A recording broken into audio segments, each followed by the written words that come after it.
All right, guys, I've talked in the past about platelet-rich plasma therapy. And if you haven't seen some of those videos, I would go back, check out, there's one post and then one video. It'll give you a basic rundown of what PRP is.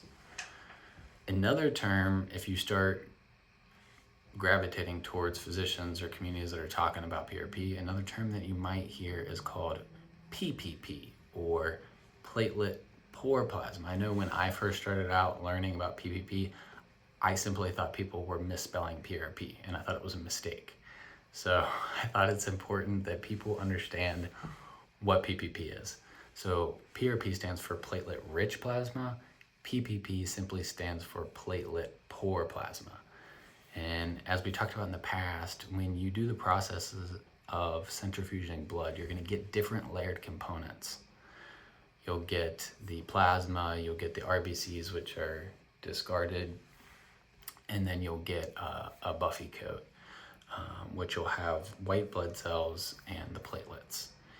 And when you go through the process of creating PRP, you're basically at the end going to have a small amount of the plasma with most of the platelets within it. And then you'll have a whole rest of a plasma layer that is there. And some people just discard it, which is fine. But what some people have found in the research is that this PPP can actually be useful. There's a couple main high yield ones in which it's useful.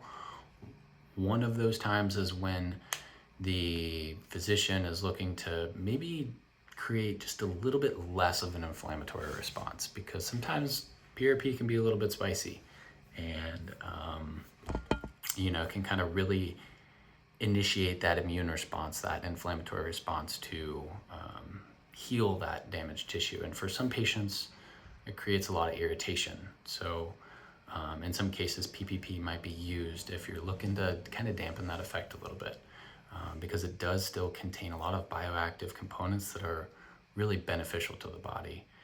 Another instance where PPP is used a lot is within muscle injuries. There's some data coming out recently that PPP can be a really good option to go to for muscle injuries instead of the PRP. But obviously, heading towards the direction of regenerative medicine in general, I always think that's a great idea. So not to oust some of the other options for different ailments. So that's your PPP, and I hope it helped you to understand PPP in general and maybe avoid the mistake that I had, that people were just simply misspelling the term. So